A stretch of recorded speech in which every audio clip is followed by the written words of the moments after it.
Good morning, friends. It is Micah catching up, morning reading stuff and all that, going through the notes. I like to go ahead and reread notes as I take them, mainly just to kind of help them set in. I'm a little old, a little cantankerous, and stuff just doesn't quite click like it used to. One of the notes I'm rereading right now is from $100 Million Offers, Alex Hormozy, and I find this to be so true as it pertains to our journey. And the quote is, "You have to love the customers you are serving."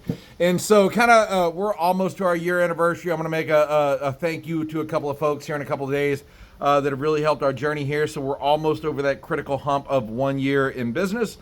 And through that, it's been a very, very evolutionary process for us.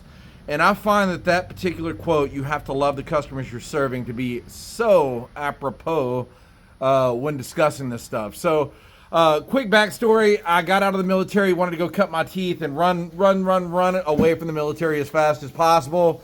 Something internally drove me back to teaching at transition assistance program classes, did that. And then was still trying to devolve, if you will, not evolve into the space of the military DoD industrial complex, or whatever you want to call that, or just supporting veterans would be a better take on it. So it's kind of come full circle, and that was one of the things. And I know I put out a bunch of stuff on veterans and field service engineering recently, but that is the why. That is literally who I am, where I came from, and kind of what I've become throughout the history, and then thus kind of have an empathic tendency to want to help those that are living those same struggles, trials, and tribulations.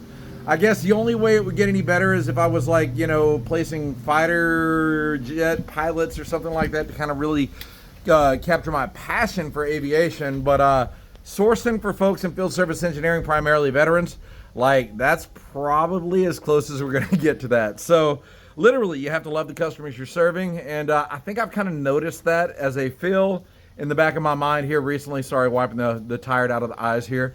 But yeah, it feels more fulfilling, and that's just a personal recollection and experience. Was chasing light industrial roles and some other stuff there for a little while, and it just wasn't really, wasn't fulfilling. Just bottom line, it was more paycheck, even though the mission of the company is more purpose and mission driven. It was starting to feel more like paycheck driven there for a little while when we were doing some of those other roles. So just food for thought today. And I hope you guys have a fantastic rest of your week. Mike out.